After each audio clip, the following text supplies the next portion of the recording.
오늘 하나님의 말씀 열왕기상 12장 1절에서 11절까지의 말씀을 함께 읽겠습니다. 르호보암이 세겜으로 갔습니다. 온 이스라엘이 그를 왕으로 세우기 위해 세겜으로 간 것입니다. 솔로몬 왕 앞에서 도망쳐 이집트에 살고 있던 느밧의 아들 여로보암이 이 소식을 들었습니다.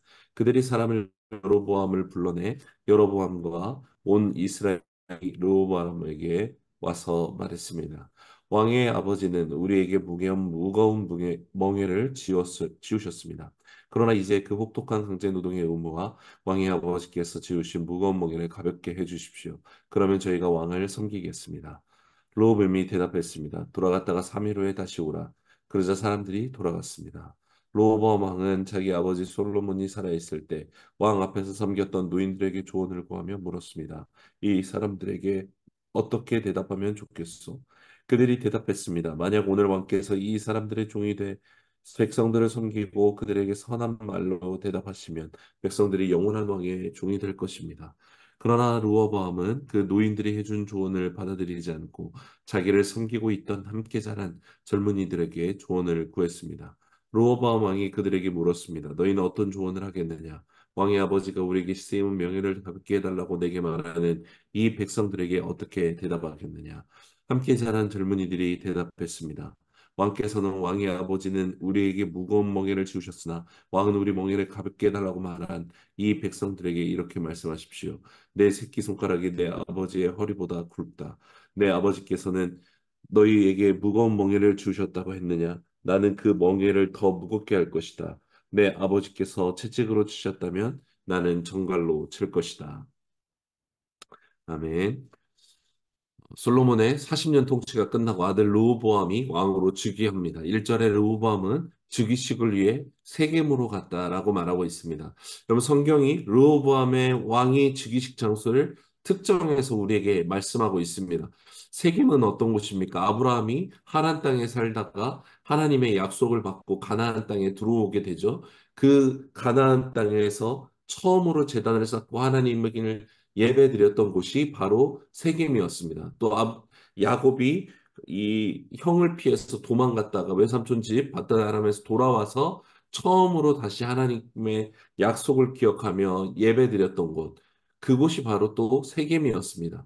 곧 믿음의 조상들은 세겜에서 하나님께 제단을 쌓아서 예배했고 하나님은 이 세겜에서 드렸던 제사를 받으시고 아브라함과 야곱에게 영원했던 하나님의 언약을 다시 확인시켜 주셨던 장소가 바로 세겜입니다. 동시에 세겜하면 빠질 수 없는 악행도 벌어집니다. 비극의 곳이죠. 사사 시대 때 기드온 사사가 죽고 기드온이 첩과 낳았던 아들이었던 아비멜렉이 스스로 자기가 왕이 되고자 배다른 형제 70명을 다 죽이고 스스로 왕으로 등극하는데 그 장소가 세겜입니다. 시간이 지나면서 이 하나님의 언약을 갱신받고 확인받았던 중요한 장소였던 이 세겜이 사사 시대를 지나서 그리고 오늘 로보암의 이 시대 가운데 오히려 부정적인 의미로 변질되고 있다는 것을 알 수 있습니다. 오늘 르호보암이 세겜에서 이 왕위를 즉위했다라는 것, 이것조차도 오히려 하나님께 인준받는 장소로서 자기 왕권의 정당성을 확보하고자 했던 어떤 의미가 담겨져 있다라는 거 볼 수 있겠습니다. 오늘 본문은 분명히 1절에 르호보암이 왕위 즉위식을 위해 세겜으로 갔다라고 말씀하면서 시작합니다. 그러나 이어지는 본문 2절은 이 르호보암에 대해서 그를 찬양하거나 그에 대한 정보를 더 주는 그런 기사가 이어지는 것이 아니라 아버지 솔로몬의 반역께서 애굽으로 도망갔던 유력한 이 신하였던 여로보암에 대해서 소개하고 있습니다. 이것은 열왕기의 집필 목적이 각 왕에 대한 정보를 나열하는 것에 있지 않다는 것을 보여주는 것이죠. 열왕기는 누가 하나님의 통치 안에서 이 왕직을 수행했는가, 이것이 가장 중요한 기준이라는 것을 우리는 다시 확인할 수 있는 것이죠. 곧 신정 안에서 왕정을 잘 이룬 왕이 누구인지를 보게 하고자 하는 것입니다. 오늘 르호보암이 왕에 즉위했다는 것을 애굽의 피신에 있었던 여로보암도 듣게 됩니다. 흥미로운 점은 3절을 보면 사람들, 이스라엘 백성들이 오히려 이 여로보암에게 사람을 보내서 다시 올라오도록 만들고 왕이 된 르호보암을 만나서 자신들을 변호해 줄 것을 요청했다라는 것입니다. 이미 어제 본문에서도 보았지만 여로보암이 솔로몬 왕을 대적했던 것은 하나님의 선택과 섭리 안에서 진행되었습니다. 그 근본 이유는 솔로몬이 하나님의 거듭된 경고에도 하나님을 거부하고 반역했기 때문에 하나님이 이 나라를 떼어서 열 나라를 여로보암에게 주겠다라고 오히려 말씀해 주셨던 것입니다. 특별히 어제 11절, 28절 말씀대로 여로보암은 젊어서부터 출중한 용사였고 타고난 리더로 인정받았습니다. 특별히 대형 건축 프로젝트들이 솔로몬에 의해서 계속 진행될 때 백성들은 감독자 역할을 수행하고 있던 여로보암에게 자신들의 이 건축으로 인한 고충을 계속해서 고통을 호소했던 것을 알죠. 그렇게 여로보암은 하나님의 선택을 받아 이스라엘의 열 지파를 다스리게 될 것이라는 이 예언을 받았기 때문에 솔로몬의 이 공격을 받았고 이 이집트로 피신했던 것이죠. 백성들은 이 여로보암이 오히려 자기들의 리더가 될 것이고 자기들의 이야기를 들어주었기 때문에 오히려 르호보암에게도 이 여로보암을 통해 의견을 전달하고 있다라는 것이죠. 이것은 솔로몬뿐만 아니라 르호보암조차도 백성들의 일반 의견을 무시하고 있었다는 것을 보여주는 대목이기도 할 것입니다.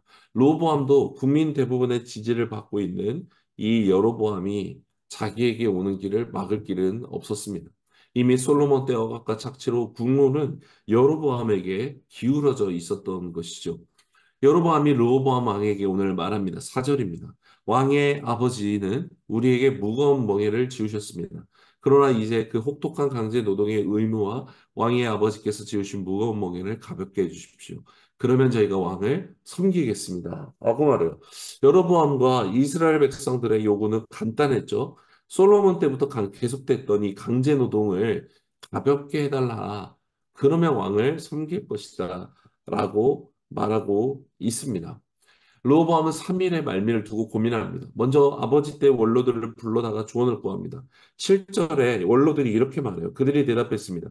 만약 오늘 왕께서 이 사람들의 종이 되어 백성들을 섬기고 그들에게 선한 말로 대답하시면 백성들의 영원히 왕의 종이 될 것입니다. 라고 말해요. 여러분 원로들의 말을 통해 하나님은 명확하게 알려주고 계세요. 르호보암에게 말하고 있어요. 네가 종이 되어서 하나님을 섬기고 이 언약 백성들을 섬기면 그들이야말로 너의 종이 되어 너를 섬길 것이다. 라고 가르쳐 주세요. 그러나 8절의 르호보암은 원로들의 말이 싫었어요. 그래서 자기와 함께 자란 젊은 신하들의 조언을 듣는 것이죠. 젊은 신하들은 10절, 11절에 아예 이렇게 말합니다. 내 새끼손가락이 내 아버지의 허리보다 굵다라고 내 아버지께서 너희에게 무거운 멍에를 주어졌다라고 오히려 묻느냐? 나는 그 멍에를 더 무겁게 할 것이다. 내 아버지께서 채찍으로 너희를 쳤다면 나는 정갈질로 치겠다라고 말하라고 오히려 조언합니다. 여러분 경악할 수밖에 없는 조언이었습니다. 자기 손가락보다 아버지의 허리보다 굵다라고 말하라고 말해요. 여러분 완전한 아첨입니다. 그리고 사실 아버지를 사랑하고 존경하는 아들이라면 절단코 할 수 없는 조언을 이 같이 자란 젊은 신하들이 하는 거예요. 아무렇지도 않아 하는 이 르호보암을 보면 솔로몬과의 관계가 어떠했는지를 우리가 엿볼 수 있는 것이죠. 아마도 1000명에 달하는 이 솔로몬의 수많은 여자들 속에 넘쳐나는 자식들 속에서 왕이 된 르호보암은 수없이 아버지를 저주하고 원망했을지 모릅니다. 그리고 그런 감정과 마음을 알기 때문에 이 함께 자라난 젊은 신하들이 이렇게 조언할 수 있었던 것이죠. 하나님은 이미 이스라엘의 분열을 예정하셨지만 여러분 오늘 본문에서 르호보암은 기회를 얻고 있어요. 여로보암과 대부분의 이스라엘 백성은 마지막으로 르호보암의 입장을 듣기 위해 멍에를 가볍게 해달라고 요청하고 있습니다. 그러나 르호보암은 하나님의 말씀이나 이스라엘 백성들의 말씀을 듣지 않고 젊은 신하들의 말을 따릅니다. 이스라엘 백성에게 더 가혹한 노역을 부어야 할 것이고 이제 더 강력한 억압으로 그들을 통치하겠다라고 겁박하고 그렇게 실제로 나아갑니다. 오늘 르호보암의 태도를 보면 하나님의 신정을 받들어야 될 왕으로서 그가 얼마나 멀리 떨어져 있는지를 보여줍니다. 첫 번째로 선대왕보다 더 가혹한 노역과 고통을 예고하고 있는 이 모습. 여러분, 이 모습은 출애굽받기 전에 노예로서 가혹한 고통을 당했던 이 요셉을 알지 못했던 이집트의 파라오의 모습을 그대로 하고 있습니다. 여러분, 이집트 파라오로 대표되는 세상의 왕은 없습니까? 백성들의 고열을 짜내는, 자기는 영광을 누리는 억압과 착취의 양육강식과 피라미드 체계의 통치 방식을 대표하고 있습니다. 그렇게 이스라엘이 이집트 파라오에게 가혹한 노역을 당했을 때 하나님은 그 탄식의 소리를 들어서 이스라엘을 구원하기로 결정하셨죠. 그런데 솔로몬의 불순종을 지나서 르호보암 때에 이르러서 이집트 파라오와 같은 똑같은 짓을 반복하고 있는 것입니다. 르호보암이 완전히 타락했다라는 것을 보여주는 것이죠. 여러분, 타락했다라는 것, 죄를 범했다라는 것은 다른 게 아니라 하나님의 말씀을 거부하는 것을 의미합니다. 알면서도 따르지 않는 것이야말로 완전한 타락을 의미하는 것이죠. 여러분, 약속의 땅에 입성한 이스라엘에게 하나님이 보여주셨던 통치 방식은 양육 방식과 피라미드가 아니었어요. 철저하게 이 세상의 방식을 깨뜨리고 하나님만을 중심에 모시고 하나님의 통치를 믿음으로 서로 사랑하고 서로를 더불어 살아갈 수 있도록 하나님이 정하셨죠. 여러분, 그래서 십계명의 5계명부터 10계명까지 절대적으로 이웃에 대해 억압과 탐욕을 가지 말고 이것을 오히려 사랑하고 서로 나누라고 말씀하신 것입니다. 안식일마다 나누고 매 7년마다 안식년, 면제년을 정해서 이 서로가 가지고 있는 소유를 다시 분배시키는 것, 매 50년 희년마다 다시 땅을 원위치시키고 모든 빚을 탕감케 하는 이 법들을 제정하신 것입니다. 이 법들이 동시에 가리키고 있는 이것은 무엇이냐면 세상의 방식, 탐욕과 이 힘이 가지고 있는 피라미드 구조를 깨뜨리는 것입니다. 하나님의 통치만을 믿고 자기의 탐욕과 자기의 욕심을 버리고 살아가도록 서로 함께 살아가도록 제정하신 법이 하나님의 법인 것입니다. 여러분, 왕은 하나님의 이 통치를 재현시키고 유지할 책임을 받은 자였음에도 불구하고 르호보암은 철저하게 억압과 착취를 통해서 자기의 왕권을 유지하고자 하는 피라미드 체계의 정점에 있는 모습을 보여주고 있는 것이죠. 마치 이집트 파라오가 10번의 경고를 받아 홍해까지 쫓아와서 끝까지 자기의 욕심을, 영광을 이루고자 죽음에 이르렀듯이 르호보암의 앞으로의 운명이 어떠하게 될 것인지를 보여주는 것과 같습니다. 둘째로 르호보암의 이 모습은 인생의 가장 큰 위기가 어쩌면 닥쳤다는 것을 알면서도 하나님께 듣지 않습니다. 사람에게는 지혜를 구하지만 하나님께는 드리려고 하지 않고 있습니다. 여러분, 하나님의 언약 백성인 이스라엘을 다스리는 왕에게 가장 중요한 것은 무엇이었습니까? 이스라엘의 진짜 왕이신 하나님께 듣고 하나님의 말씀대로 순종하는 것이었습니다. 그래서 이 하나님은 이스라엘의 모든 왕들에게 하나님의 말씀을 평생 자기 옆에 두고 말씀을 배우고 말씀을 지켜 행하라고 말씀하신 것입니다. 그러나 르호보암은 이 마지막 기회의 순간에도 하나님께 묻지 않습니다. 하나님께 듣지 않아요. 왜 그럴까요? 어려서부터 하나님께 들은 적이 없기 때문에 그렇습니다. 하나님의 말씀을 묵상하고 하나님의 말씀에 순종해 본 적이 없기 때문에 하나님께 들으려 하지 않는 것입니다. 근데 오늘 기도하는 사람이면 여러분 위기에도 기도하는 것입니다. 오늘 말씀을 사랑하고 말씀대로 순종하는 사람이 여러분 인생의 모든 순간에 또 위기 때에도 말씀대로 순종하는 것입니다. 하나님께 물으려고도 하지 않는 르호보암의 모습은 하나님에게 들어본 적이 없다는 것을 그대로 보여주는 것이죠. 또한 하나님께 묻지 않는 이유는 자기 마음대로 살고 싶기 때문입니다. 원로들의 조언을 깡그리 무시하는 이유는 자기가 하고 싶은 탐욕의 방향이 명확히 있기 때문에 그렇습니다. 파라오가 모세가 전하는 하나님의 말씀을 10번이나 들었음에도 자기 뜻대로 그래서 자기 뜻을 돌이키겠다라고 하나님 앞에 맹세했음에도 결국 하나님의 말씀을 듣지 않았던 것은 수백만 명의 이 노예들을 잃고 싶지 않았던 탐욕 때문이었고 또 노예들의 신에게 자기가 굴복했다라고 그런 말이 돌기를 원하지 않았기 때문입니다. 결국 자기의 자존심을 지키고자 하나님의 말씀을 듣지 않으려고 했던 것이죠. 여러분, 이 말씀들을 통해서 우리의 믿음이 오늘이라는 실제 삶 가운데서 실천되고 순종되어지고 나타나야 된다는 것을 생각하게 됩니다. 아무리 작은 일이라 할지라도 오늘의 우리의 삶 가운데 여러분 하나님께 묻고 행하는 사람이 평생의 삶을 그렇게 살아갈 수 있는 것입니다.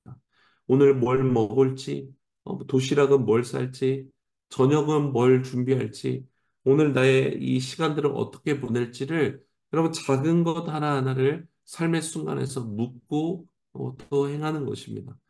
그것이 바로 하나님과 동행하는 것이죠. 여러분, 그렇게 사는 사람은 인생에서 만나게 되는 중요한 순간에, 위기의 순간에, 중요한 결정을 해야 되는 순간에도 하나님께 들을 수 있는 것입니다. 그러나 하나님께 들어본 적이 없는 사람은 가장 중요한 그날에 답답한 것이죠. 불안한 것이죠. 들으려 해도 들어본 적이 없어 기다리지 못하는 것입니다. 성경은 로보암을 통해 오늘 우리에게 말하고 있습니다.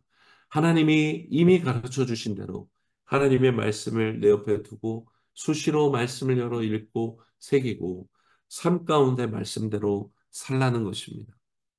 그렇게 하나님께 들으며 순종하는 삶을 사는 사람이 하나님과 동행하고 하나님께 들을 수 있습니다. 오늘 하나님께 듣고 행하게 되기를 원합니다.